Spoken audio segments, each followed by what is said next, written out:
في أكبر الكتب.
Olá, amigos, como estão? Tudo bem? Sejam muito bem-vindos ao canal Cineflix. Antes de começar, peço que se inscrevam no canal, ativem o sininho e deixem o seu like para nos apoiar. Então, vamos lá. Hoje vamos falar sobre o filme Crepúsculo, 2008. A narrativa se inicia com a voz de Isabella Swan, mais conhecida como Bella, uma adolescente que carrega o peso de uma decisão que, embora pareça simples, redefine completamente sua vida. Ela Bella nos conduz através de sua realidade imediata. Phoenix, Arizona. A tela exibe o sol inclemente, o ar seco, o calor que se curva e ondula no asfalto. É um cenário de cores quentes, contrastando drasticamente com o destino que a espera. Bella, com uma postura ligeiramente curvada, um sinal de sua inata timidez e desconforto social, explica em voz baixa e melancólica que por anos sua mãe, René, a protegeu de tudo. No entanto, ela sentia que sua presença limitava René. A mãe de Bella, livre, vibrante e um tanto dispersa, acabara de se casar com Phil Dwyer, um jogador de beisebol das ligas menores. O trabalho de Phil exigia viagens constantes, e René, que parecia brilhar sob o calor do deserto, estava infeliz por ser obrigada a ficar para trás. Bella toma a decisão monumental de mudar-se. Não é um ato de rebeldia, mas de sacrifício silencioso. Ela empacota sua vida de adolescente. Livros, roupas, fotos de infância, em caixas modestas. A cena da despedida é breve, carregada de emoção contida. René, vestida com roupas leves, a abraça com a força de quem sabe que a distância será grande, mas tenta parecer estoica. O rosto de Bella, já propenso a microexpressões de ansiedade, mostra uma determinação forçada. Ela está indo para Forks, Washington, um lugar que ela mal conhece, exceto por visitas esporádicas e constrangedoras durante as férias de verão. Ela vai morar com seu pai, Charlie Swan, o chefe de polícia da pequena e úmida cidade. A transição visual é abrupta e potente. A câmera nos leva de Phoenix, com seus tons de terra e céu azul saturado, para a península de Olympic, onde Forks se aninha. A aterrissagem do pequeno avião comercial na pista úmida, sob um céu de chumbo que parece eterno, já dita o novo tom, cinza, verde escuro, molhado. Charlie Swan, parado na frente de seu carro patrulha, aguarda. Ele é um homem de poucas palavras, mas com um coração claramente visível em suas tentativas desajeitadas de interação. Seu uniforme de polícia, o bigode aparado e a postura rígida contrastam com a fragilidade e a introspecção de Bella. O reencontro é tipicamente esquisito.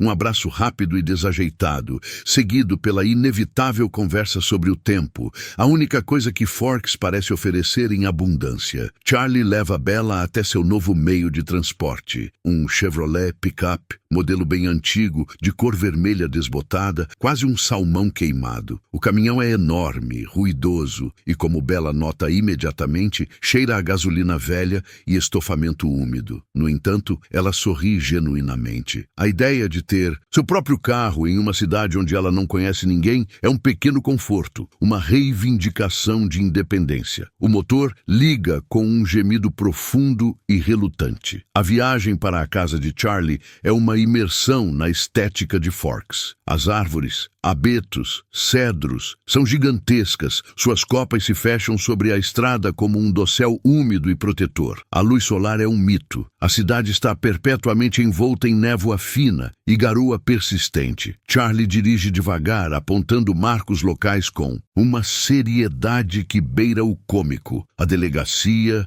o hospital, a loja de conveniência. A casa do Swan é modesta, de 2 andares, pintada em um tom de azul desbotado pela umidade. Ao entrar, Bella sente o cheiro característico de madeira antiga e café forte. Charlie a leva para o quarto que ela ocupava quando criança. É pequeno, com paredes pintadas em um tom neutro e um tapete que já viu dias melhores. A mobília é simples, uma cama de solteiro com uma colcha antiquada, uma cômoda e um armário. Embutido, a janela, única no quarto, oferece uma vista direta para a densa floresta onde a neblina parece respirar. O som ambiente é dominado pelo pingo da chuva no beiral e o rangido distante das árvores. Bella, ao tocar a cortina de renda amarelada, sente o frio da umidade penetrando o tecido. A noite cai rapidamente em Forks. O jantar é um evento de silêncio e tentativas falhas de comunicação. Charlie, em sua camisa de flanela, tenta inutilmente falar sobre o beisebol de Phil. Bella responde, em monossílabos, focada em não transparecer a melancolia que a atingiu. Eles pedem comida para a viagem. O barulho dos talheres raspando nos pratos de louça se torna amplificado pela tensão. É o silêncio de duas pessoas que se amam profundamente, mas que perderam o manual de como coexistir. O primeiro dia de aula no Forks High School é um marco inevitável. Bella chega no seu caminhão barulhento, que imediatamente a distingue da frota de veículos mais modernos estacionados. Ela está vestida com roupas práticas, mas que não a ajudam a se misturar. Jeans, uma jaqueta de couro e botas que parecem pesadas demais para seu corpo magro. Ao descer, ela esbarra no para-choque do carro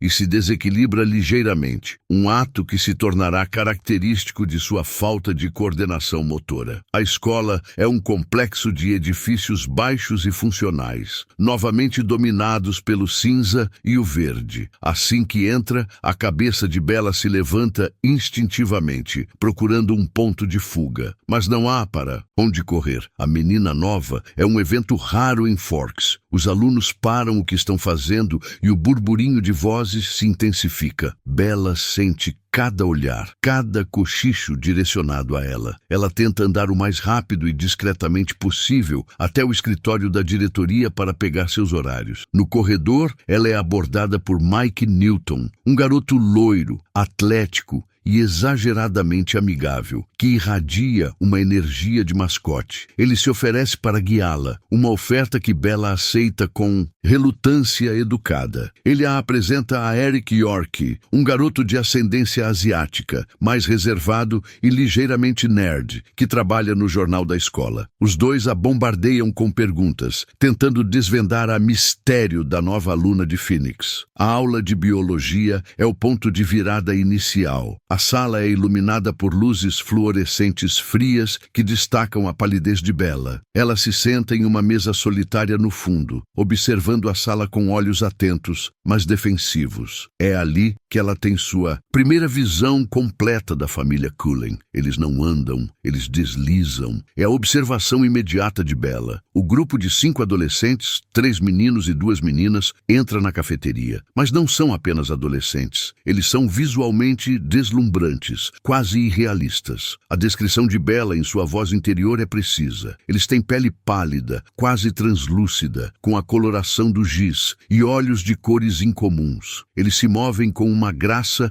e coordenação que desafiam a física adolescente normal. Seus trajes são modernos, limpos, caros, em nítido contraste com as roupas utilitárias dos outros alunos. Jessica Stanley, que agora se senta com Bella, inicia o monólogo obrigatório sobre os Cullens. Ela sussurra, mas com uma intensidade palpável, sobre o mistério da família. Eles são filhos adotivos do Dr. Carlyle Cullen, o médico local, e sua esposa Esme. Jessica explica que eles são todos incrivelmente atraentes, mas mantêm-se estritamente entre si, sem se misturar com os mortais de Forks. O olhar de Bella percorre o grupo. Rosalie Hale, a mais estonteante, com cabelos loiros esvoaçantes e um semblante permanentemente entediado ou hostil. Ela parece feita de mármore. Emmett Cullen, grande, musculoso, sorrindo e rindo com uma alegria quase selvagem. Jasper Hale, loiro, mais magro, mas com uma expressão de constante dor ou desconforto. Ele parece lutar para manter a compostura. Seus movimentos são um pouco mais rígidos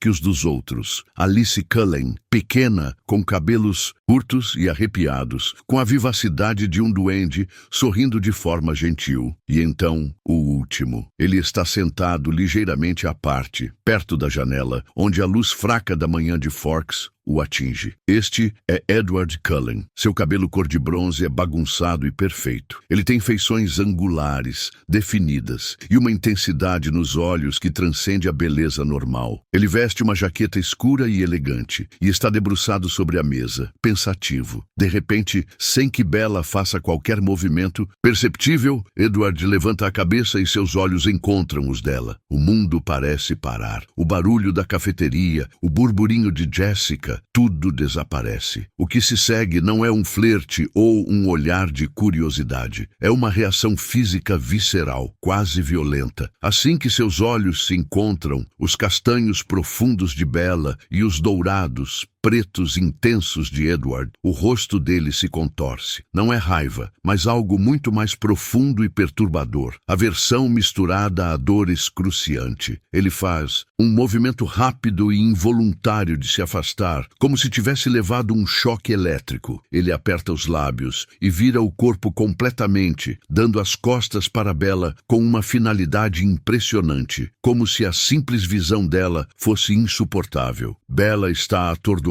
Ela não consegue entender a intensidade da rejeição. Ela volta a si apenas quando Mike Newton, tentando ser protetor, a questiona sobre seu estado. Mais tarde, na aula de biologia, Bela é designada para se sentar ao lado de Edward. Ela entra na sala, tensa, e descobre que seu assento está vazio. Edward não apareceu. O professor explica que o aluno fará um ensaio fotográfico e voltará no dia seguinte. Bela sente um alívio temporário, mas também uma pontada de desapontamento e confusão. Por que a aversão? Ela passa o resto da aula tentando se concentrar no material didático, mas sua mente retorna repetidamente àquele olhar de puro sofrimento na cafeteria. A experiência a deixou com uma sensação estranha e persistente, como se algo fundamental em seu novo mundo tivesse sido irreparavelmente alterado. A névoa de Forks não é apenas climática, parece ser emocional, envolvendo segredos profundos. O segundo dia de aula na Forks High School amanheceu com a mesma tonalidade cinzenta e úmida que parecia ser a única paleta climática da região. Bela, vestida em camadas de suéteres para combater o frio úmido que parecia penetrar até os ossos, dirigiu seu caminhão vermelho com uma cautela redobrada.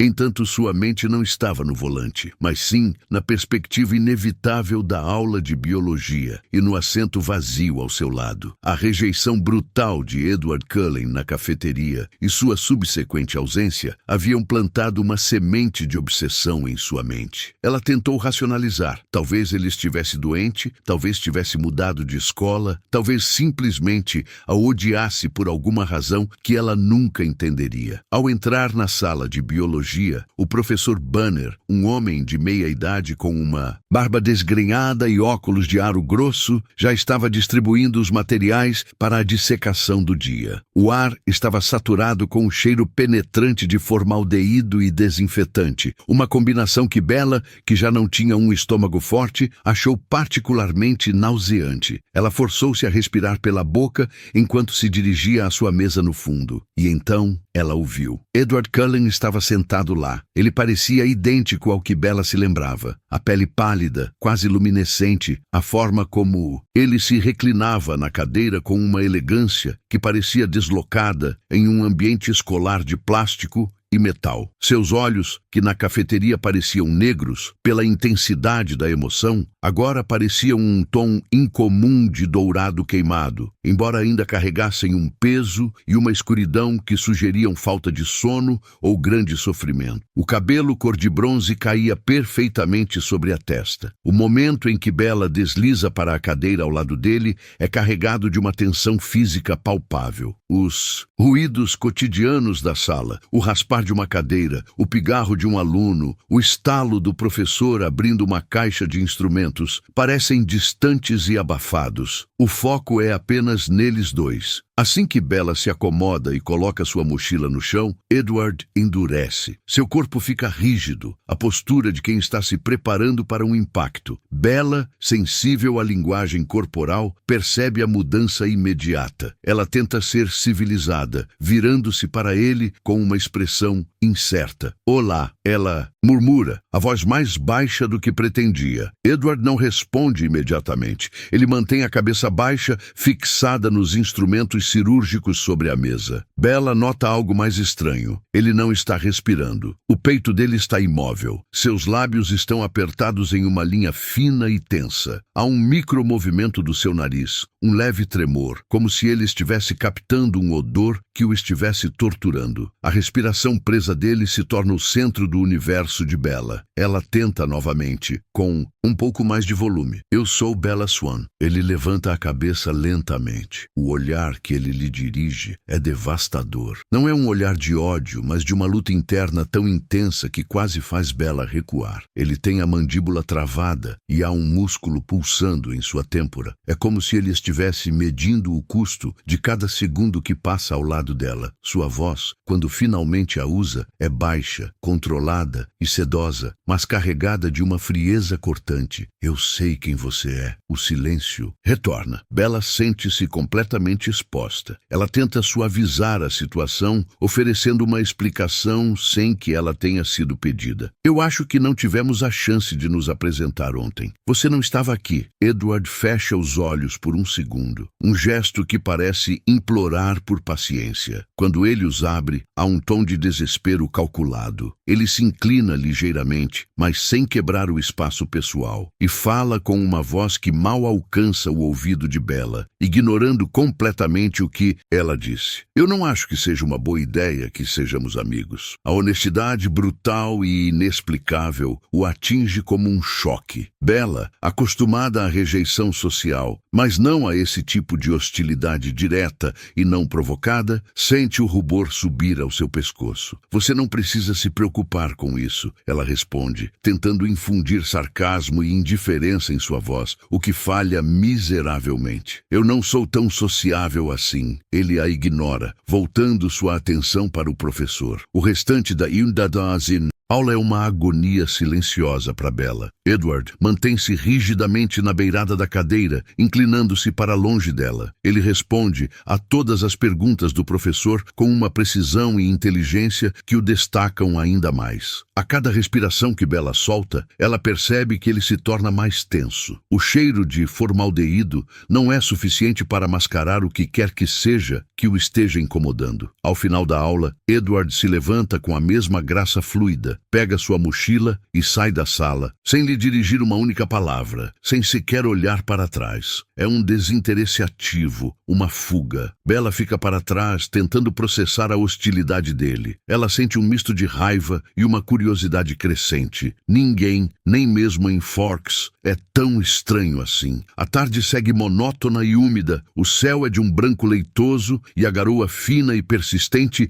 encharca as folhas da floresta. As últimas aulas parecem se arrastar. A cena crucial se desenrola no estacionamento ao final do dia. O estacionamento da Forks High School é um poço de lama compactada e cascalho solto, tornando a caminhada escorregadia. Bella está andando, livros apertados contra o peito, observando o chão para evitar escorregar. O barulho de seu motor de picape a espera. De repente, o som ambiente é dilacerado. Não é o som da chuva ou do vento, mas um ruído mecânico agudo e aterrorizante. O chiado de pneus, perdendo completamente a tração. O motorista, Tyler Crowley, um garoto desastrado, estava dirigindo seu Van Dodge, enferrujado e pesado. Ele tentou virar em alta velocidade, não percebendo a fina camada de gelo ou a lama extremamente escorregadia que se formara em uma curva na ladeira. O van perde o controle. Bella olha para cima e o tempo, para ela, estica-se e desacelera de maneira irreal. Ela vê o van girando fora de controle, uma massa de metal pesado vindo diretamente em sua direção, incontrolável. A trajetória é clara. Ela está presa entre o van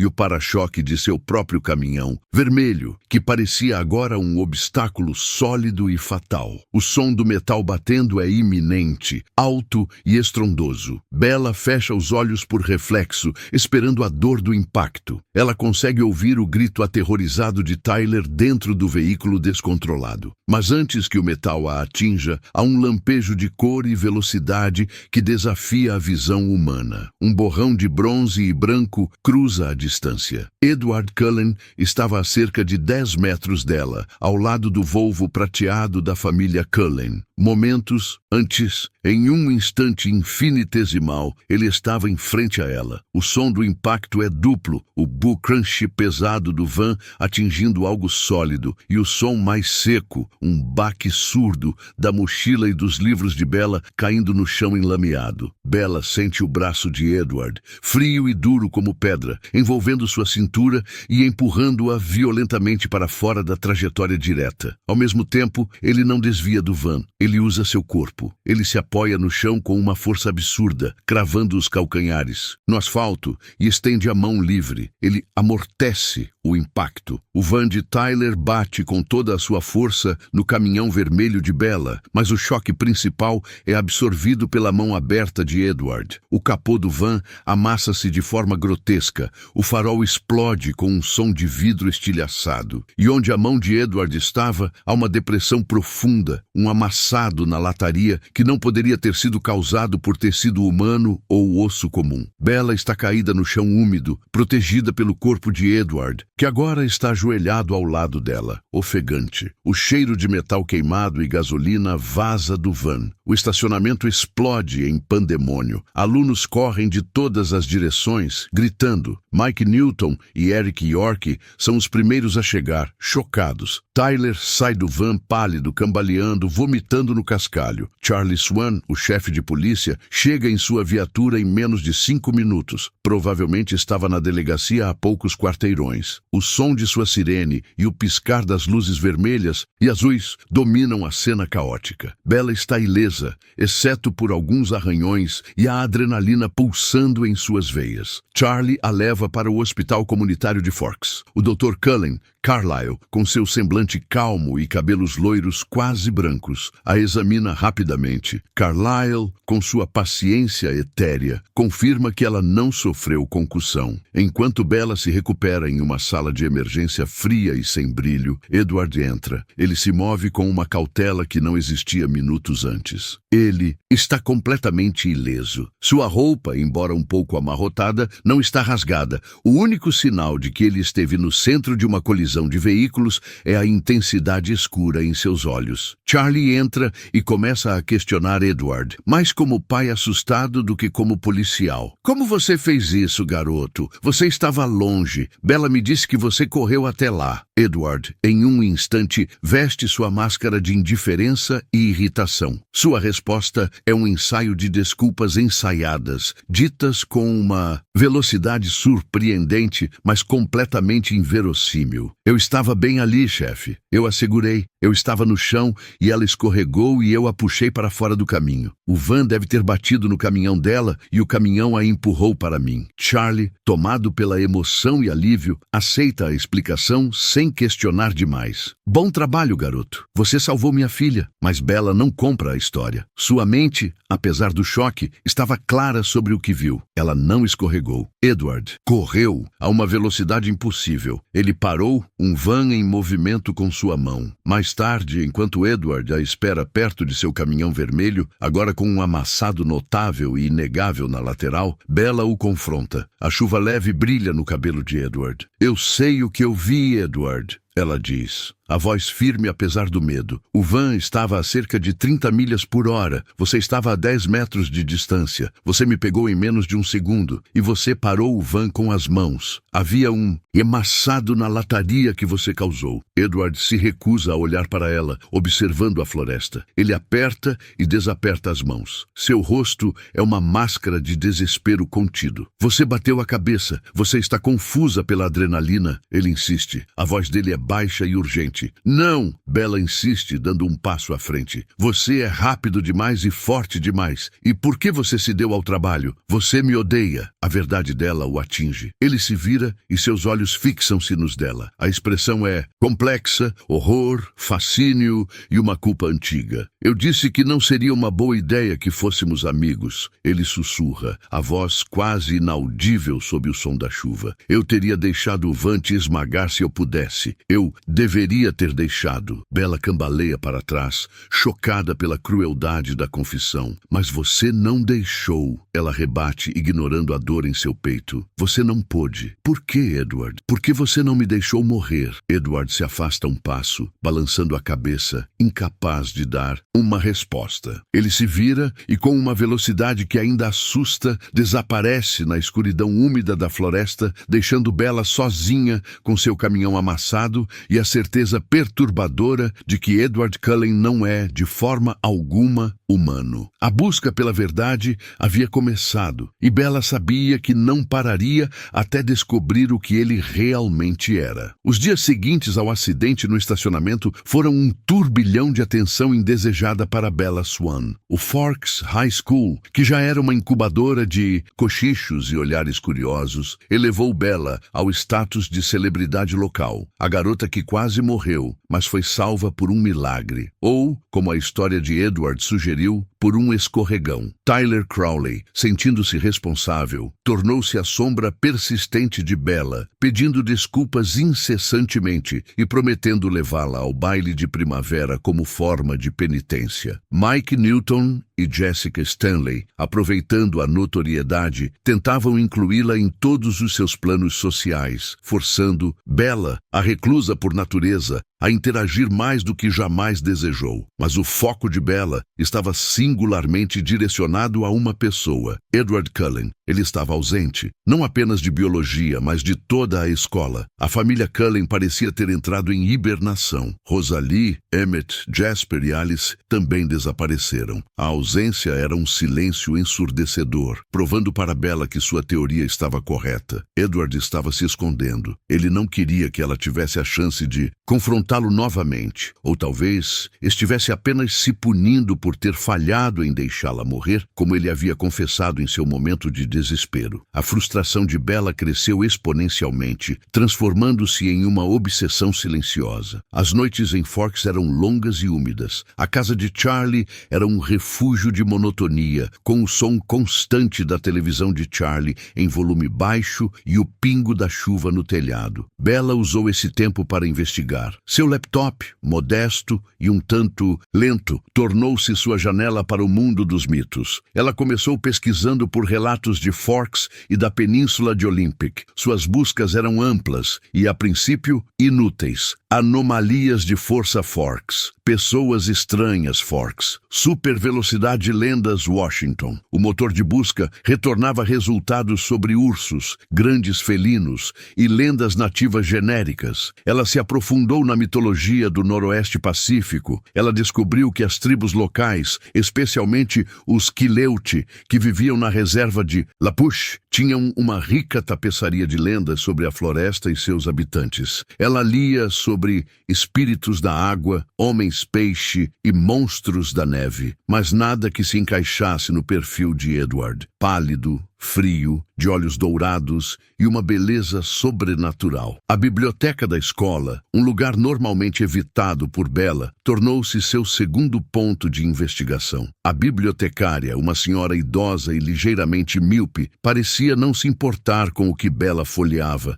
desde que não fizesse barulho. Bella pegou livros sobre folclore e mitos europeus, ignorando deliberadamente as palavras mais óbvias, como fantasma ou demônio. Ela se concentrou naqueles que falavam sobre criaturas que viviam à margem da sociedade humana, seres que se alimentavam de humanos ou que possuíam habilidades sobre-humanas. A pele fria de Edward era uma pista constante em sua mente. Ela lembrava-se da sensação gélida do braço dele quando ele a protegeu, uma temperatura que desafiava a vida. Sua pesquisa a levou, inevitavelmente, à palavra que ela estava tentando evitar. O termo vampiro apareceu em um antigo compêndio de lendas eslavas que falava sobre criaturas noturnas, mas a descrição era incompatível. Caixões, alho, medo da cruz. Edward andava à luz do dia, embora sob o céu nublado de Forks, não tinha presas visíveis e era completamente elegante e moderno. Ela descartou a ideia, mas o conceito de um ser que se alimenta de sangue, forte e imortal, permanecia. A tensão continuou por uma semana. Bella estava à beira de desistir, convencida de que Edward havia fugido para sempre. Então, Edward retornou. Ele reapareceu em biologia com o mesmo brilho espectral de antes, mas a aura ao seu redor havia mudado. A hostilidade excruciante havia diminuído, substituída por um controle férreo e uma cautela que Bella achou quase mais perturbadora. Ele ainda se sentava tenso ao lado dela, mas agora ele estava engajado em uma luta constante para manter a distância mínima entre eles. Desta vez, quando Bella tentou iniciar uma conversa, Edward a tratou com polidez fria. Ele respondia em frases curtas, mantendo o contato visual no mínimo, focando sua atenção em qualquer coisa, exceto nela. Ele era evasivo, mas não mais abertamente rude. Era como se ele tivesse chegado a um acordo difícil consigo mesmo. Ele teria que coexistir com ela. A mudança de Edward reacendeu a determinação de Bella. Ela precisava de mais informações e precisava de uma fonte local. O alívio veio sob a forma de uma excursão escolar. O professor Banner anuncia um trabalho de campo em La Push, a praia da reserva Quileute. Bella hesita. Ela não queria ir em um ônibus escolar cheio de adolescentes e lama, mas La Push era uma das áreas onde suas pesquisas sobre lendas nativas haviam parado. Era sua melhor chance de encontrar alguém que pudesse fornecer informações fora dos registros escritos. A viagem para La Push é curta, mas o ambiente é transformador. Enquanto Forks é envolta por abetos gigantes e neblina estagnada, La Push, na costa, é exposta à força selvagem do Oceano Pacífico. O vento é cortante, trazendo consigo o cheiro salgado e áspero das algas e da água gelada. As rochas são escuras e pontiagudas, e a areia é cinzenta e pesada. Bella se junta ao grupo, mas logo se afasta. Ela observa as ondas gigantes quebrando em espumas brancas e o céu que parece tocar o mar. Sua jaqueta de couro não é suficiente para protegê-la do frio intenso. Ela caminha até um emaranhado de troncos de árvores arrastados pela maré, um lugar onde a areia se torna mais fina e vermelha. É lá que ela encontra Jacob Black. Jacob está sentado sobre um tronco, esculpindo algo em madeira com uma faca de caça, observando a maré. Ele é filho de Billy Black, amigo de longa data de Charlie. Jacob é um garoto de 16 anos, com a pele bronzeada, o cabelo preto longo e brilhante e um sorriso desarmante, cheio de calor e vida. Ele veste uma camiseta simples e jeans e emana o calor de uma lareira. Contraste físico impressionante com Edward. Bella Swan, Jacob sorri, reconhecendo-a imediatamente, o que a faz se sentir um pouco menos solitária. A conversa começa de forma casual, sobre a infância em Forks e as tentativas desajeitadas de Charlie de cozinhar. Bella, porém, logo direciona o assunto. Ela se inclina, diminuindo a voz, mesmo com o barulho do oceano. Jacob, preciso te perguntar uma coisa. Eu estava lendo umas lendas sobre o seu povo, os Quileute. Vocês têm histórias de terror, certo? Jacob para de esculpir. O sorriso desaparece, substituído por uma expressão de cautela. Ele olha para os lados, como se temesse que o vento levasse suas palavras para a floresta. Histórias de terror, claro, sobre fantasmas, sobre os espíritos frios. Ele responde, voltando à escultura, mas com menos convicção. Bella percebe que ela o tocou em um ponto sensível. Não, eu estava pensando sobre histórias sobre os Cullens. A menção direta da família Cullen faz Jacob largar a faca. Ele a pega rapidamente, mas o choque é evidente em seus olhos. Ele gagueja uma negação imediata. Os Cullens? Não, os Cullen são gente boa, são o pessoal do Dr. Cullen. Não temos lendas sobre eles. Ele insiste, mas sua negação é muito rápida, muito nervosa. Bella decide usar a tática da pressão sutil. Ela se senta ao lado dele, abraçando os joelhos. O frio do ar penetra suas roupas e ela deseja mais do que nunca o calor humano. Por favor, Jacob, eu confio em você. Eu sei que Edward me salvou de um acidente de carro e ele fez algo que não poderia ser feito por um humano. Não me trate como uma das garotas da cidade. Me conte. Jacob a olha profundamente, avaliando sua sinceridade e o nível de desespero em seus olhos. Ele respira fundo e a brisa salgada parece levar para longe sua relutância. Ele se inclina e a narrativa que ele oferece é um murmúrio ancestral, misturando fato e folclore. São histórias antigas, Bella, coisas que contamos às crianças. O povo Quileute sempre foi o povo dos metamorfos. Eles podem se transformar em lobos para proteger a tribo. E eles nos protegem de os frios. Bella sente um arrepio que não é causado pelo vento. Os frios? Sim. Nossos ancestrais os chamavam assim. Seres que se parecem conosco, mas são feitos de pedra gelada. Eles se movem rápido demais. Eles são fortes. E eles se alimentam de sangue. Séculos atrás havia um acordo. Os Cullens são diferentes. Eles prometeram ao nosso povo que não iriam caçar na nossa terra. Eles caçam animais. Eles tentam ser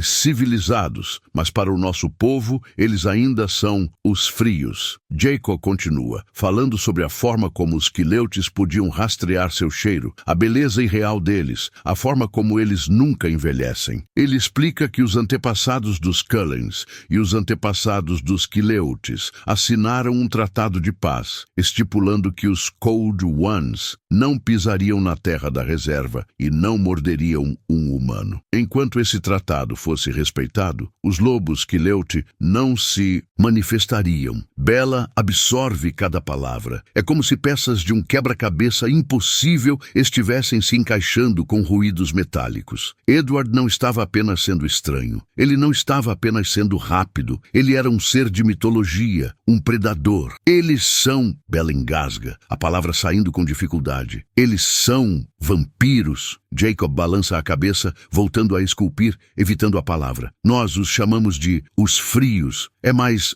real para nós. Bella se levanta, sentindo a necessidade de caminhar, de processar a informação, enquanto a areia molhada range sob suas botas. A aversão inicial de Edward na biologia, o cheiro que o perturbava, seu sangue, a pele de mármore, a superforça, tudo era aterrorizante e, ao mesmo tempo, estranhamente lógico dentro da moldura mitológica que Jacob acabara de traçar. Ela não estava louca. Edward Cullen era indiscutivelmente um vampiro. Ao se despedir de Jacob, Bella já havia tomado sua decisão. O medo estava presente, mas era superado por uma atração magnética, uma necessidade de entender esse predador que a salvou. Ela precisava confrontá-lo novamente, armada com a verdade que aterrorizaria qualquer outra pessoa. Ela olhou para o céu cinzento de Forks. Ela sabia que a verdade que Jacob revelara não a faria fugir, mas sim mergulhar ainda mais fundo no perigo. A revelação de Jacob Black na praia de Lapush não paralisou Bella com o medo esperado. Em vez disso, energizou-a com uma clareza laser e uma determinação teimosa. Saber que Edward Cullen era um Cold One, um vampiro, um predador no mais puro sentido mitológico,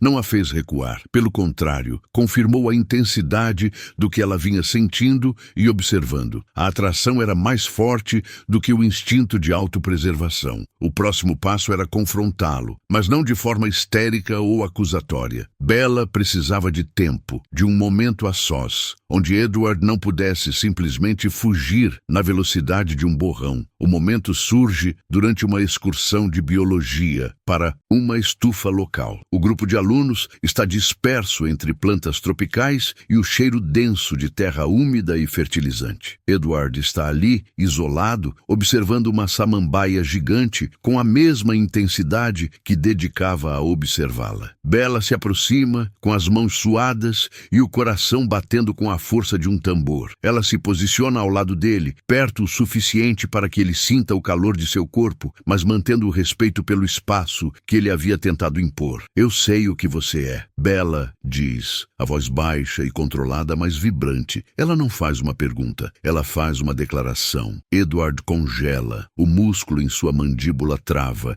e ele se vira para encará-la. Seus olhos, que parecem absorver toda a luz fraca da estufa, são intensos. Não há medo neles, mas sim uma exaustão antiga e profunda. Diga, ele a desafia. Sua voz um sussurro perigosamente calmo. Ele parece resignado ao fato de que este confronto era inevitável. Bella respira fundo, sentindo o cheiro de ozônio e terra molhada. Você é um vampiro. O efeito é imediato e físico. Edward recua meio passo como se a palavra fosse um projétil. Seus olhos se estreitam. Você me assustou, mas não pense que você sabe do que está falando. Os frios. Bella continua, usando o termo de Jacob. Você não bebe o sangue de humanos. Você caça animais. É por isso que seus olhos são dourados ou pretos quando está com fome. Você é um predador. Edward solta uma risada curta e amarga, um som que não contém humor. Eu sou um predador, Bella. O que você acha que isso significa? Você viu a força que eu tive naquele estacionamento. Você viu o quão rápido eu sou. Ele se inclina, aproximando-se dela, diminuindo a distância que ele havia se esforçado tanto para manter. Seu rosto está a centímetros do dela. Bella sente o frio que irradia dele, um frio metálico e penetrante, contrastando com seu hálito, que estranhamente tem um cheiro fresco e levemente doce, como hortelã. Você sabe o quão perigoso eu sou. Eu sou a coisa mais perigosa que você vai encontrar em toda a sua vida, ele sussurra, a voz carregada de autodesprezo. Bella não recua. Seus olhos permanecem fixos nos dele, demonstrando uma coragem que ela não sabia que possuía. Eu não estou com medo de você. Edward se endireita frustrado e visivelmente abalado por sua falta de reação. Então você é uma idiota, ele dispara, sua voz subindo ligeiramente. Talvez, mas eu preciso saber a verdade. Por que você não me deixou morrer? A pergunta desarma. Edward, ele desvia o olhar, observando a luz que tenta perfurar as janelas embaçadas da estufa. Eu não sei, ele confessa, voltando-se para ela com uma vulnerabilidade que era mais aterrorizante do que sua raiva. Eu não pude permitir que você se machucasse. A conversa é interrompida pelo apito do professor Banner, sinalizando que a excursão havia terminado. Edward aproveita a oportunidade para se afastar. No dia seguinte, Bella o confronta novamente, desta vez no caminhão vermelho que Charlie havia mandado consertar. Ela se estaciona ao lado do Volvo de Edward, esperando-o após as aulas. Ela pergunta diretamente sobre sua família. Edward, percebendo que a verdade era a única maneira de satisfazer sua curiosidade e talvez assustá-la, concorda em levá-la para a floresta, para um lugar onde eles pudessem conversar sem serem ouvidos ou vistos. A viagem na floresta é um borrão. Edward dirige o Volvo em velocidades imprudentes pela estrada de cascalho, mas com uma precisão assustadora. Eles param em uma clareira isolada. O ar é pesado, o silêncio é total, quebrado apenas pelo canto distante dos pássaros. Edward sai do carro e Bella o segue, sentindo-se pequena e vulnerável sob a imensidão das árvores. Ele começa a explicar. Ele narra a história do Dr. Carlyle Cullen, que se transformou há séculos e que, horrorizado com sua nova natureza predatória, dedicou sua imortalidade a encontrar uma alternativa, o vegetarianismo. Nós não nos alimentamos de sangue humano, nós caçamos animais grandes, Edward explica, gesticulando para a densa floresta que os rodeia. É difícil, é como viver de tofu quando você tem um apetite por carne. Ele fala sobre a idade de sua família. Carlyle e Esme, os pais adotivos, Rosalie e Emmett, parceiros, Alice e Jasper, também parceiros. Ele explica que sua condição exige que eles se mudem constantemente para evitar que os humanos notem que eles não envelhecem. Forks é perfeito para eles. A ausência de sol direto lhes permite viver de maneira mais próxima à normalidade humana. Bella absorve tudo, mas o que mais a intriga é a confissão sobre seu próprio efeito nele. Edward se afasta, virando as costas para Bella, a voz carregada de agonia. Você não entende o que você é para mim, Bella. Eu nunca senti nada parecido em 100 anos. Seu cheiro é uma droga para mim. É a isca mais deliciosa, mais tentadora. Você cheira a chocolate e flores selvagens, e o cheiro do seu sangue. Ele se vira e seus olhos estão quase pretos, a cor dourada diluída pela sede. Ele cerra os dentes com força, demonstrando a luta física que ele está travando. O dia em biologia. Eu quase te matei. A sala estava cheia de pessoas, mas eu só conseguia ouvir o seu sangue, sua pulsação rápida, forte. Se eu tivesse ficado, eu teria estraçalhado você e todos na sala. Por isso, eu fugi para o Alasca para tentar me livrar do desejo, mas não funcionou. Eu voltei porque eu não podia ficar longe. Bella, vendo o sofrimento dele, dá um passo em sua direção. Edward grita, um som baixo e controlado. Não se aproxime de mim! Ele a alerta que ele está lutando contra a natureza de seu ser por causa dela. Ele é um monstro. Se você fosse um monstro, você já teria me matado. Bella argumenta, sua lógica simples, cortando a autocomiseração dele. Edward, então, decide mostrar sua natureza de forma inconfundível. Ele a leva para o centro da clareira. O céu, por um momento fugaz, se abre e um único raio de sol consegue perfurar as nuvens e atingir Edward. O que acontece é espetacular. O corpo de Edward Cullen não pega fogo. Em vez disso, sua pele se transforma em milhares de minúsculas superfícies refletoras. Ele brilha intensamente, como se fosse coberto de diamantes. O efeito é de uma beleza estonteante, proibida e completamente sobrenatural. É por isso que não podemos sair ao sol. As pessoas não diriam que eu sou um garoto bonito, ele diz, um sorriso irônico e triste em seus lábios. E é por isso que vivemos neste lugar onde o sol não aparece. Bella está mesmerizada. Ela estende a mão e, com uma audácia que choca a Edward, toca seu rosto. A pele dele é fria e incrivelmente dura, como mármore perfeitamente polido. Ela sente a textura das partículas que brilham. Você é lindo, ela sussurra, sincera. A confissão dela quebra o autocontrole de Edward. Ele agarra a mão dela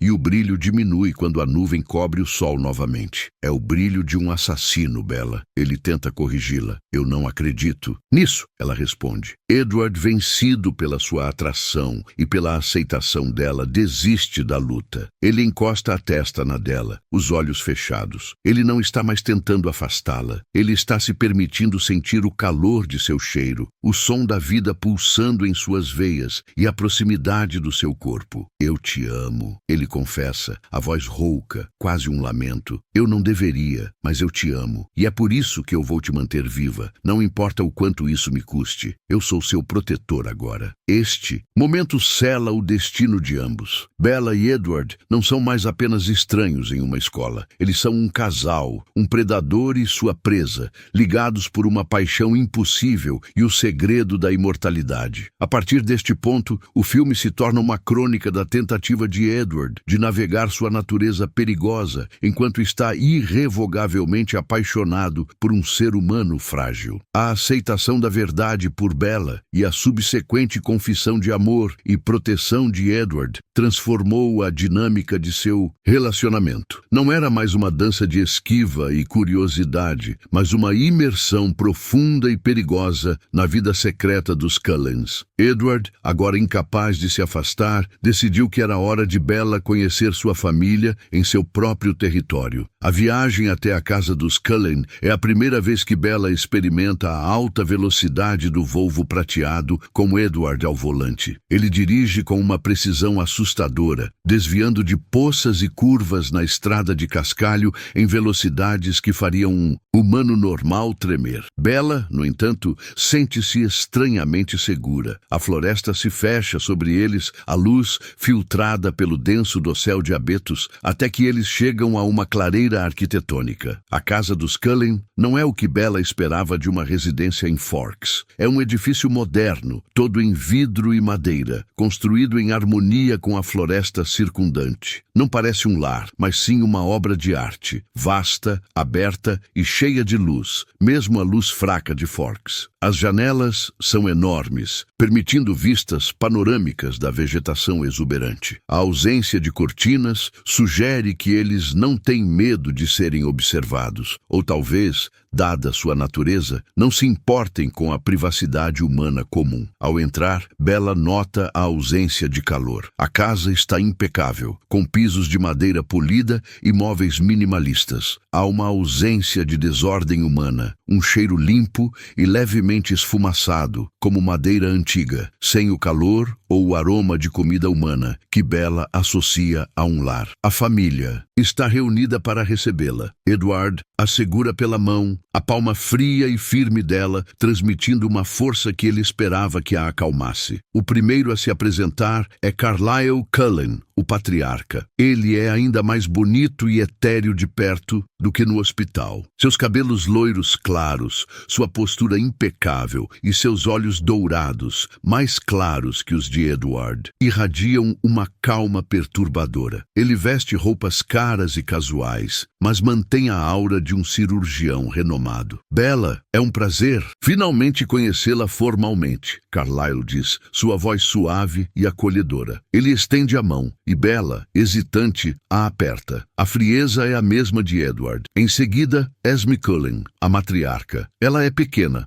mas radiante. Seus cabelos castanhos são enrolados em um penteado elegante e seu sorriso é genuinamente caloroso, transmitindo uma maternidade que Bella associava apenas à sua mãe. Esme se aproxima, os olhos brilhando de curiosidade e bondade. Nós estávamos ansiosos para que Edward a trouxesse. É ótimo ter alguém novo por aqui, Esme exclama, e por um momento Bella se sente completamente aceita. Os outros membros, no entanto, são mais difíceis. Alice Cullen, pequena e cheia de energia, salta para a frente. Seus cabelos pretos e curtos são desgrenhados e seus movimentos são rápidos e felinos. Ela parece genuinamente entusiasmada. É maravilhoso. Você cheira tão bem, ela diz, um comentário que faz Edward bufar levemente. Alice a abraça rapidamente e Bella sente um toque de leveza e alegria vinda dela. Jasper Hale, o parceiro de Alice, está atrás dela. Ele é alto, magro e pálido, com cabelos loiros mel e feições tensas. Bella nota imediatamente que Jasper está lutando. Ele se mantém afastado, a postura defensiva e os olhos fixos em um ponto na parede. Ele acena com a cabeça em cumprimento, mas não sorri. Edward explica em um sussurro que a dieta vegetariana é mais difícil para Jasper, que foi transformado mais recentemente e tem dificuldade em controlar a sede ao redor de humanos. Emmett Cullen, grande e musculoso, o parceiro de Rosalie, é o mais descontraído. Ele sorri abertamente, exibindo uma dentição perfeita, e seu corpo irradia uma força bruta controlada. Finalmente uma distração. Seja bem-vinda, garota, ele diz, rindo de forma alta e contagiante. E então, a Rosalie Hale. Ela é a mais estonteante de todos, com uma beleza clássica e fria, longos cabelos loiros em cascata. Rosalie está encostada na parede, os braços cruzados, encarando Bella com um olhar que é pura e inalterada hostilidade. Ela não se move,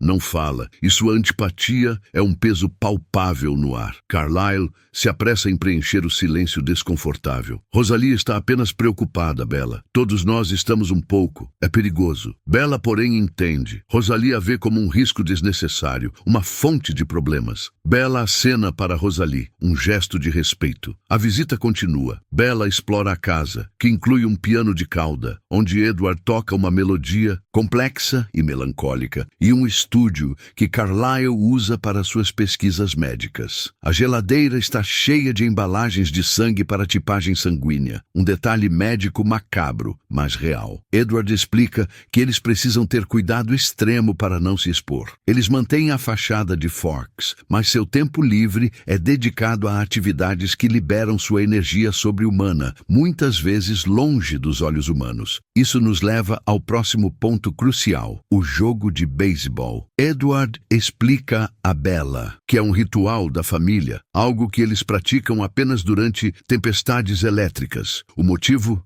é simples. O som do trovão, alto e constante, abafa os ruídos excessivos de seu jogo. O som do bastão atingindo a bola, que se move a velocidades supersônicas, o impacto dos corpos se movendo e os saltos que chegam a dezenas de metros de altura. A tempestade chega com violência típica de Forks. O céu está negro e o vento uiva, sacudindo as copas das árvores. Bella, que está apenas observando, veste um grande moletom e tenta acompanhar a velocidade alucinante. Eles se dirigem a uma vasta clareira, longe das estradas. O campo improvisado é vasto, cercado por árvores altas e úmidas. O jogo começa. A visão é impressionante. Rosalie arremessa a bola e o movimento de seu braço é um borrão. Emmett, ao rebater, usa um taco de metal pesado. Quando ele atinge a bola, o som é um crack estrondoso, mais parecido com um tiro de canhão do que com um esporte. A bola, se fosse atingida por um humano, desapareceria no horizonte. Para os Cullens, ela se eleva, um ponto branco antes de ser interceptada por Alice, que voa no ar e a pega com uma graça inacreditável. Durante uma pausa dramática, onde Emmett tenta roubar uma base de maneira quase destrutiva, Bella observa Edward, que sorri de uma forma que ela nunca viu, livre, feliz, em seu elemento. É nesse momento de euforia perigosa que a atmosfera muda. O sorriso de Edward desaparece. Alice, que está observando as nuvens, solta um grito agudo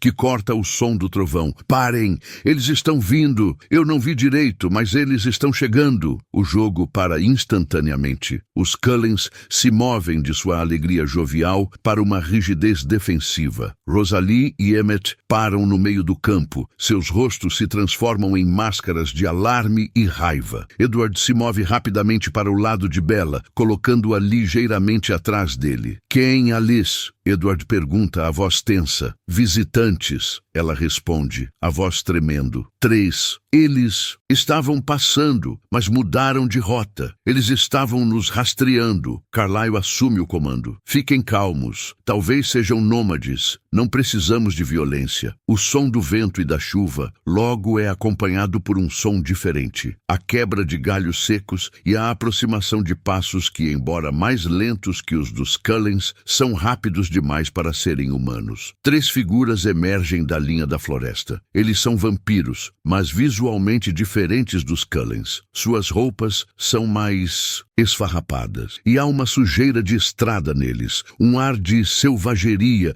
que contrasta com a polidez dos Cullen. Eles são 1. Lohan, o líder aparente, um vampiro alto, com a pele mais escura e cabelos negros, vestindo uma jaqueta de couro e jeans. Ele é o mais polido, mas seus olhos, quase vermelhos, são um sinal de que ele não segue a dieta dos Cullens. 2. Victoria, uma mulher pequena, com cabelos vermelhos flamejantes e selvagens que parecem mover-se independentemente do vento. Seu corpo é tenso, com uma energia contida, e seus olhos refletem a mesma cor de sangue. 3. James, o mais perigoso. James é magro, com cabelos loiros arenosos e uma expressão de prazer predador. Seus olhos são selvagens e completamente vermelhos. Ele se move com uma graça calculada e observadora, a personificação de um caçador. Laurent, o porta-voz, se adianta com um sorriso forçado. Ah, os Cullens! Achamos que tínhamos ouvido um jogo. Adoramos o trovão. Vocês são muito barulhentos. Carlyle responde com uma cordialidade forçada, mantendo a voz uniforme. Laurent, é um prazer. Estamos apenas nos divertindo. Vocês estão apenas de passagem? Sim. Laurent mente, seus olhos vermelhos avaliando cada membro da família Cullen. Éramos 5, mas 2 de nós,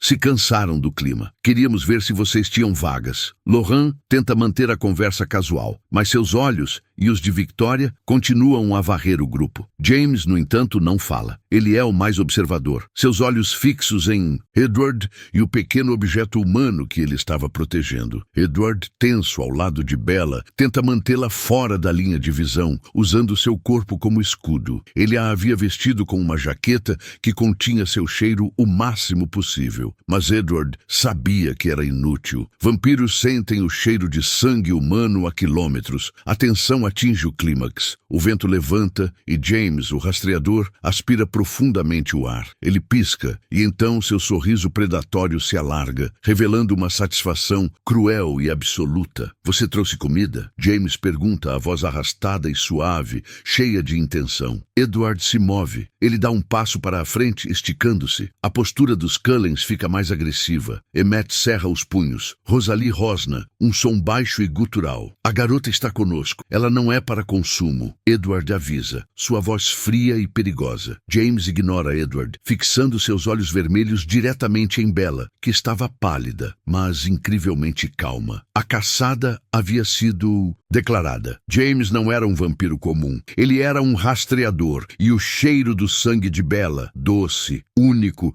e misturado à presença de vampiros vegetarianos, era um desafio irresistível para ele. Laurent, vendo a mudança de James, tenta acalmar a situação. James, calma. Os Cullens não são do tipo que divide. Mas é tarde demais. O instinto de James assumiu o controle. Ele não queria apenas o sangue de Bella. Ele queria a emoção da perseguição e o desrespeito de invadir o refúgio dos Cullens. Uma humana, com vocês? Isso é fascinante, James zomba. Eu sinto o cheiro dela. É tentador demais. Carlyle intercede, sua voz carregada de autoridade. Não queremos conflito em nossa casa, James. Sigam em frente. James, no entanto, move-se com uma velocidade quase imperceptível, fixando seu olhar em Bella e sorrindo. Ele se afasta um passo. A presa deles. Uma caçada. Nunca tive uma caçada tão interessante em anos. Eles se viram e desaparecem na floresta tão rapidamente quanto vieram, deixando os Cullens paralisados com a realização. A presença de Bella havia sido revelada e James, o rastreador, havia aceito o desafio. O perigo que Edward temia havia se materializado. Edward se vira para Bella. Seu rosto agora uma máscara de pânico e autocensura. Eu sinto muito, Bella. Eu te coloquei em perigo.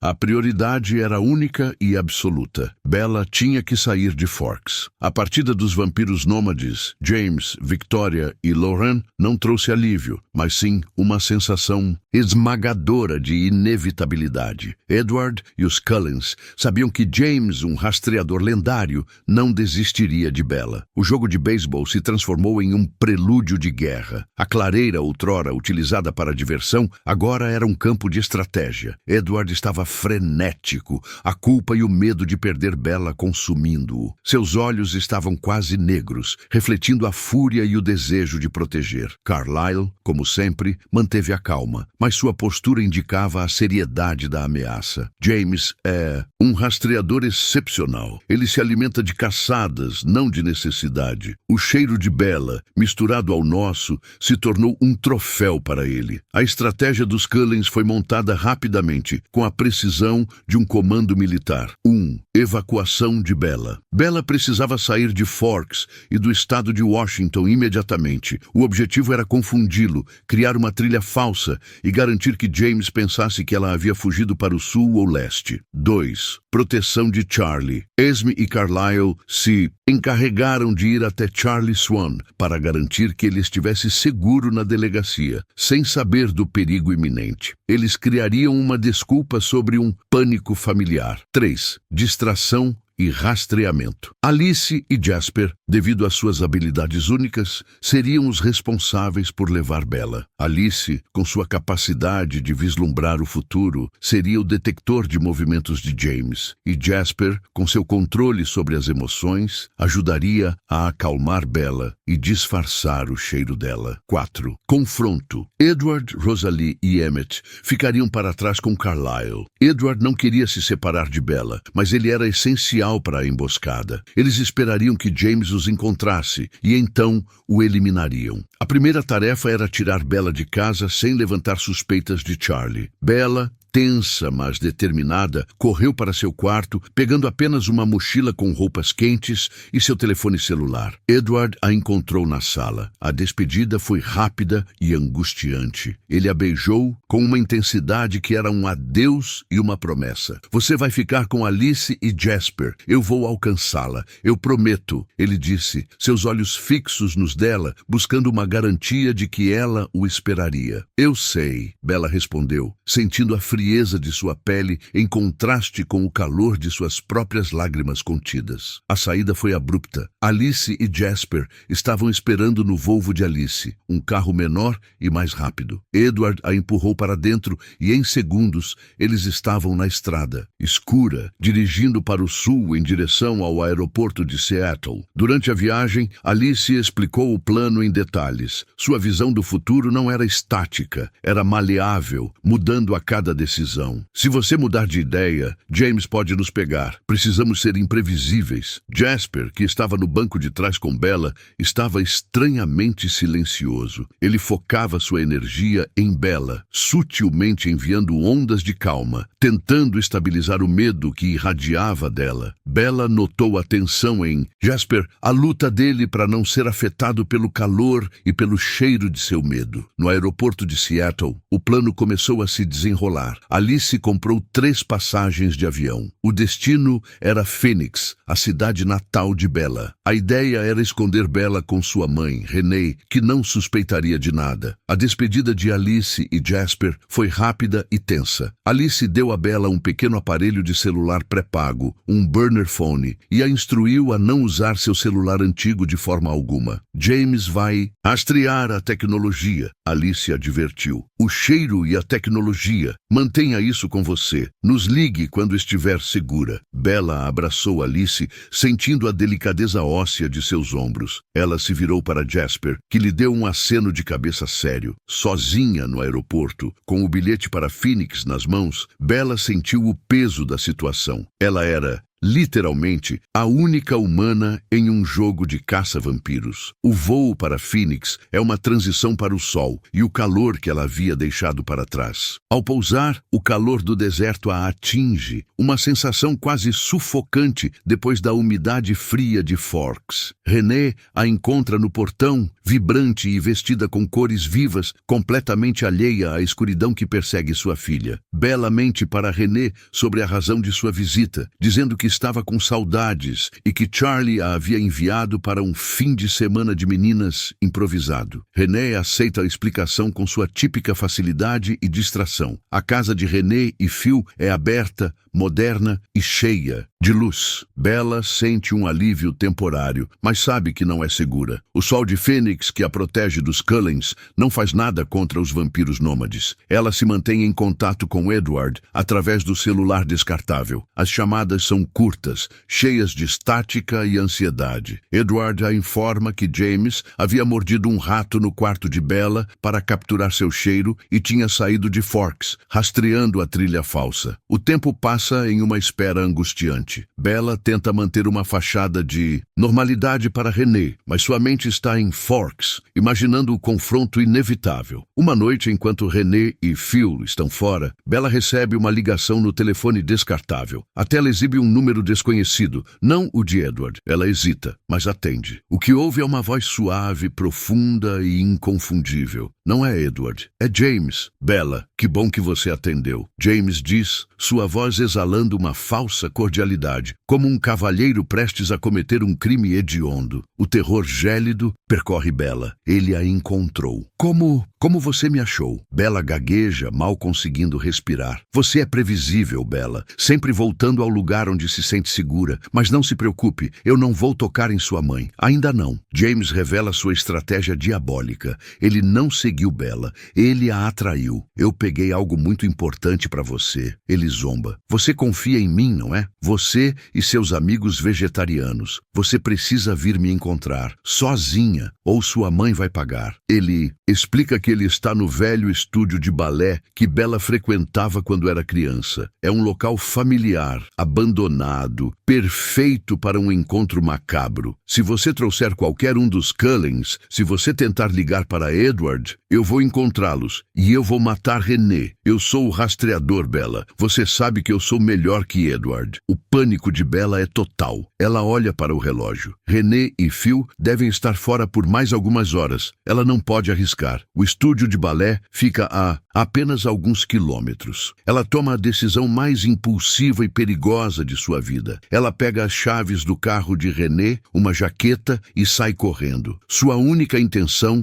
é salvar sua mãe, mesmo que isso signifique se sacrificar para o vampiro. No caminho, ela usa o celular descartável para ligar para Edward. Sua voz está quebrada, desesperada. Ela tenta falar rapidamente, mas as lágrimas a sufocam. Edward, ele me pegou. Ele tem minha mãe. Eu estou indo para o estúdio de balé. Eu te amo. Ela desliga o telefone e o joga para o lado do carro, temendo que James a esteja rastreando através da conversa. Bella chega ao estúdio de balé, um edifício antigo de tijolos escuros e janelas empoeiradas, escondido em um beco escuro. O cheiro de poeira e mofo é intenso. Ela estaciona e entra. O estúdio está em completa escuridão, exceto por um raio de luar que entra por uma janela alta, iluminando o piso de madeira gasto. Há espelhos em toda a parede, refletindo a solidão e o vazio. Bella caminha pela sala, chamando o nome de James, a voz ecoando. De repente, a figura alta e magra de James sai das sombras. Ele está relaxado, os braços cruzados, desfrutando da caçada que está prestes a terminar. Que boa menina, Bella. Você é pontual. Ele a elogia, como se estivesse falando com um cão bem treinado. Onde está minha mãe? Bella exige, tentando soar brava, mas o medo atrai. James ri, um som cruel e seco. Ele aponta para um canto escuro. Há um televisor de tubo, antigo e coberto de poeira, ligado. O que está passando não é uma transmissão ao vivo, mas sim uma gravação. É René. A imagem mostra René em sua casa, sorrindo e falando ao telefone com uma amiga, completamente bem e viva. Mas a câmera de James estava escondida, focando nos momentos em que René estava sozinha e vulnerável. Eu não a toquei, Bella. Eu nunca tive a intenção, James explica com um sorriso de escárnio. Eu só precisava de algo que fizesse você vir. Eu sabia que a família é sua fraqueza. A raiva substitui. O medo em Bella. Ela havia sido manipulada, seu amor por René explorado. Mas para garantir que Edward entenda o que é perder você, eu quero que ele veja. James diz. Ele se move, pega uma câmera de vídeo profissional em cima de uma caixa e a liga. James, o predador, não queria apenas matar Bella. Ele queria humilhar Edward, gravar o assassinato de sua amada e enviar-lhe como um troféu macabro. Vamos começar, Bella. Não precisa ter medo. Vai ser rápido. James sussurra, aproximando-se. Lentamente, Bella tenta correr, mas James é muito rápido. Ele a alcança em um piscar de olhos, a agarra e a joga contra a parede de espelhos. O vidro se estilhaça com um ruído ensurdecedor e Bella sente uma dor lancinante na perna e na cabeça. James a puxa para cima pelo cabelo, expondo seu pescoço. Que pena que seu namorado não chegou a tempo. Ele abre a boca exibindo uma fileira de dentes perfeitamente alinhados e se prepara para o ataque fatal. A tela do filme escurece, preparando o público para o clímax de terror. A escuridão momentânea na tela é dilacerada pelo grito abafado de Bella, seguido pelo som terrível do vidro quebrado e do estalo seco de seus ossos atingindo a parede. A imagem volta, ligeiramente distorcida, filmada pela câmera de James, que agora está caída no chão, mas ainda capturando a cena de ângulos inclinados. Bella está jogada no chão, em meio aos estilhaços dos espelhos, sua perna provavelmente quebrada, a dor irradiando por todo o seu corpo. James a agarra pelo pulso, puxando-a com uma força indiferente, como se ela fosse um brinquedo. James se inclina, sua face vermelha de antecipação. O cheiro de sangue fresco, vazando dos cortes de Bella, está enchendo o ar, levando James a um estado de euforia sádica. Ele não está mais preocupado com a descrição, ele só se importa com a caçada. É uma pena que você não possa ver a expressão dele quando eu lhe enviar este vídeo, James sussurra, lambendo os lábios secos. Ele a força a se ajoelhar no chão, frio, os cacos de vidro pressionando suas roupas e pele. O plano é claro, imobilizá-la e morder. É neste momento de terror absoluto que a porta de madeira, já antiga e rachada, explode para dentro com uma violência sísmica. O barulho é ensurdecedor. A madeira estilhaçada voa pela sala. Os Cullens haviam chegado. Edward entra primeiro, em uma velocidade impossível. Seu rosto é uma máscara de fúria descontrolada, seus olhos negros de dor e raiva. Ele não grita, ele rosna um som bestial, mais grave do que qualquer ruído humano. James, pego de surpresa, solta Bella e se vira para enfrentar Edward. O rastreador havia previsto que Edward viria, mas não a velocidade ou a ferocidade de sua entrada. Ora, o vegetariano veio salvar a presa. James zomba, tentando manter a calma, mas Edward não lhe dá chance de falar. Ele ataca com uma ferocidade cega. A luta que se segue é uma coreografia de destruição e superpoder. Edward e James se chocam no centro da sala. O som de seus corpos se encontrando é como o de dois veículos se batendo a toda velocidade. As paredes do estúdio tremem. Eles são muito rápidos para que os olhos humanos os acompanhem, aparecendo e desaparecendo em diferentes pontos da sala. Carlyle, Esme, Rosalie e Emmett entram logo atrás de Edward. Eles formam uma linha defensiva imediata. Carlyle e Esme correm diretamente para Bella. Ela está caída, sangrando e mal respirando. Carlyle, minha perna! Bella sussurra, a voz fraca. Carlyle a examina rapidamente, sua experiência médica de séculos se manifestando. Está quebrada. Precisamos tirá-la daqui. Mas a prioridade é o veneno de James. O confronto de Edward e James era tão brutal que Edward havia jogado James contra uma fileira de armários, destruindo-os completamente. Enquanto Edward mantém James ocupado, o restante da família ataca os flancos. Emmett e Rosalie se juntam a Edward. Rosalie, em particular, demonstra uma força contida. Sua raiva pela ameaça a seu irmão e pela interrupção de sua paz a torna implacável. James, o rastreador orgulhoso, está sobrecarregado. 3 vampiros contra 1, lutando com a ferocidade de quem defende a única coisa que amam, a vida de Bella. Emmett e Rosalie conseguem imobilizar James, prendendo seus braços e pernas contra o chão. A resistência de James é feroz.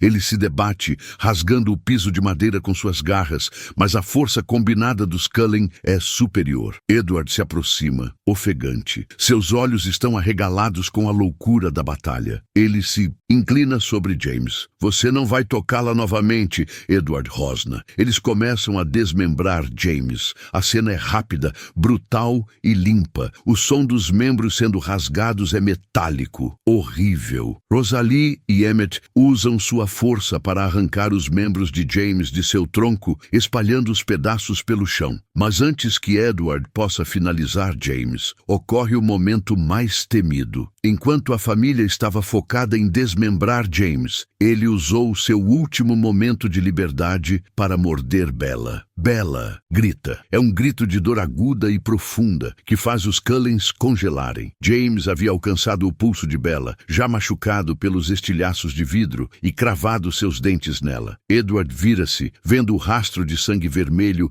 e brilhante no pulso de Bella. Não! Edward grita. O pânico de Edward é imediato. Ele corre até ela e joga o corpo desmembrado de James contra o espelho restante, quebrando-o em 1000 pedaços. O veneno de vampiro está injetado. Carlyle está ao lado de Edward em um instante. O veneno de vampiro age rapidamente. O calor começa a se espalhar a partir do pulso de Bella, uma sensação de queimação que é o prenúncio da transformação. O fogo está queimando. Bella sussurra, as lágrimas escorrendo pelo seu rosto. Edward, ignorando a luta final de James, que é esmagado sob os pés de Emmett, pega Bella em seus braços. Carlyle, preciso chupar, preciso tirar o veneno, Edward exige. Carlyle, o médico, está visivelmente em conflito. Se Edward chupar muito, ele mata Bella por perda de sangue. Se ele chupar muito pouco, ela se transforma. Edward, não! Você não consegue parar! Carlyle tenta argumentar. Ele sabe que a sede de Edward é avassaladora e o cheiro do sangue de Bella é insuportável. Mas Edward não escuta. O amor por Bella supera seu autocontrole. Ele levanta o pulso de Bella,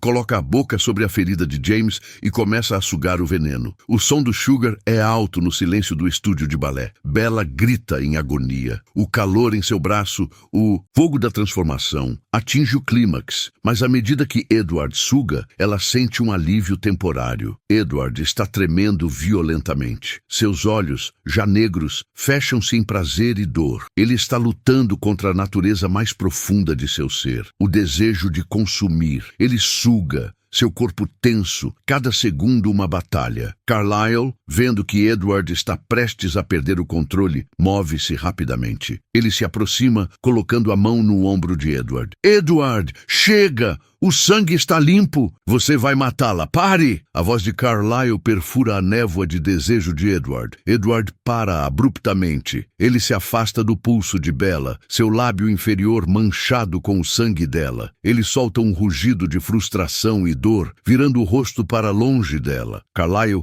usa um pedaço de tecido limpo que tirou de seu bolso médico para pressionar o pulso de Bella, estancando o fluxo de sangue. Enquanto isso, a cena no estúdio continua caótica. Emmett e Rosalie terminam a destruição de James. Eles precisam queimar os pedaços imediatamente para que o vampiro não se regenere. Eles usam isqueiros e álcool, e o fogo começa a crepitar no meio da sala, o cheiro de carne queimada e veneno preenchendo o ar. Bella, exausta e em choque, é consolada por Edward. Ele a segura com firmeza, apesar da ameaça de seu próprio desejo. Acabou. Você está segura. Eu te peguei. Ele sussurra, a voz rouca. A caçada havia terminado, mas a luta pela vida de Bella estava apenas começando. Eles precisavam levá-la para o hospital, dar uma explicação plausível para um pulso mordido e uma perna quebrada. De volta ao carro, Edward se recusa a deixá-la. Ele dirige o Volvo de volta para o hospital de Phoenix, onde Bella é levada às pressas para a sala de emergência. A história contada é a de uma queda violenta de uma escada e de um cão selvagem que a atacou. O hospital, longe da jurisdição de Forks e do Dr. Cullen, aceita a história com pouca investigação. Edward permanece ao lado de sua cama de hospital, mão fria segurando a dela. Bella está sedada, envolta em bandagens e gesso. Ela sobreviveu ao ataque de James. Ela não se transformou. Edward a salvou 2 vezes. A tensão do perigo imediato passa, dando lugar à realidade do futuro. Enquanto Bella dorme, Edward a observa. Ele está pálido, atormentado. Ele se inclina e beija sua testa. Eu não posso te perder, ele jura. O sol de Phoenix brilha pela janela do hospital, quente e implacável. Bella acordará e estará fisicamente curada, mas o preço emocional daquele encontro com a imortalidade era irreversível. A recuperação de Bella no hospital de Phoenix é uma fase de repouso forçado e introspecção. O cenário é de cores claras,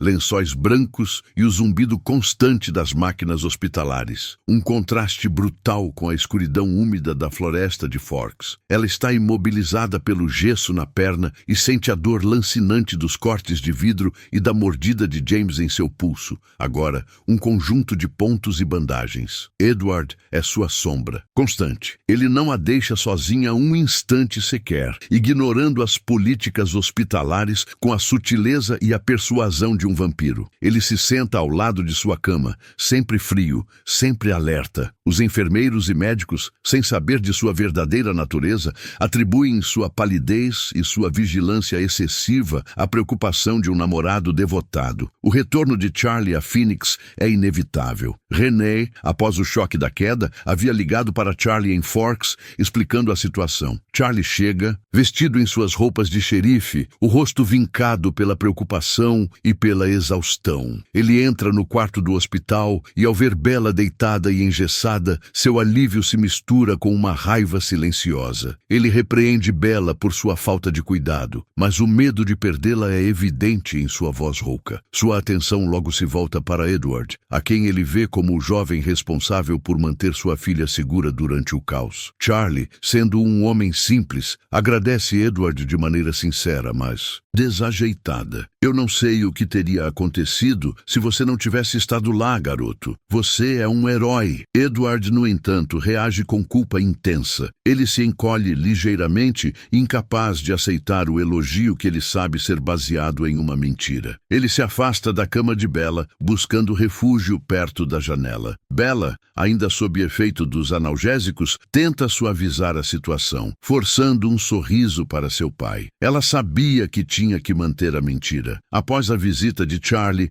que promete voltar em breve, Edward retorna para a cabeceira de Bella. O momento de vulnerabilidade retorna. Eu não sou um herói, Bella. Eu sou o vilão. Eu te coloquei nisso, ele sussurra, a voz carregada de autodesprezo. Bella estende a mão para ele. Você me salvou 3 vezes, do carro, do veneno e da minha própria estupidez. Eles passam a próxima semana em uma bolha de intimidade no hospital. Edward conta histórias sobre sua vida, pequenos fragmentos de sua imortalidade, a dor da perda, o desejo de ser humano, a beleza da arte e da história que ele testemunhou. Bella percebe o peso de sua longevidade, o tédio e a solidão que o assombravam antes de sua chegada. A visita de Alice Cullen e Jasper é breve, mas crucial. Eles chegam a Phoenix para garantir que a ameaça de James tenha sido completamente eliminada. Alice, sorrindo e radiante, traz presentes e flores, e sua presença é um raio de luz na sala. Alice confirma que James foi completamente destruído e queimado. No entanto, ela alerta. Victoria,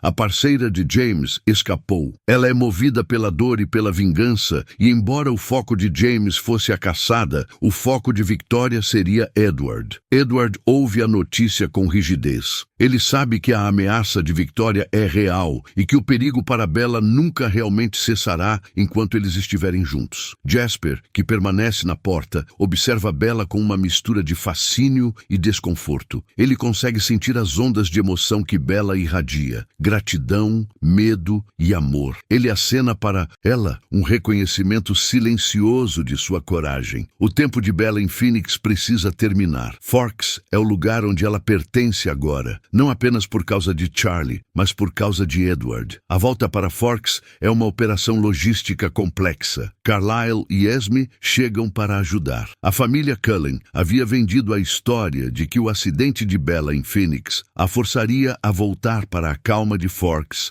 para a reabilitação. Charlie aceita, aliviado por ter sua filha de volta à sua jurisdição. A cena final de hospital mostra Bella sendo empurrada em uma cadeira de rodas por Edward. Ele a envolve em um abraço protetor enquanto eles entram no Volvo, deixando o sol de Phoenix para trás e voltando para o eterno crepúsculo de Forks. O retorno a Forks High School é um evento. Bella, agora com muletas e um gesso, torna-se um símbolo de perseverança. A história oficial é que ela quebrou a perna de forma horrível e foi atacada por um animal selvagem durante a reabilitação em Phoenix. Mike Newton e Eric York a inundam de atenção e simpatia. Tyler Crowley, sentindo-se responsável pelo acidente inicial, ainda tenta convidá-la para o baile de primavera. O baile de primavera. Este evento social, banal para a maioria, torna-se um ponto de tensão para Edward e Bella. Edward, sendo um vampiro centenário,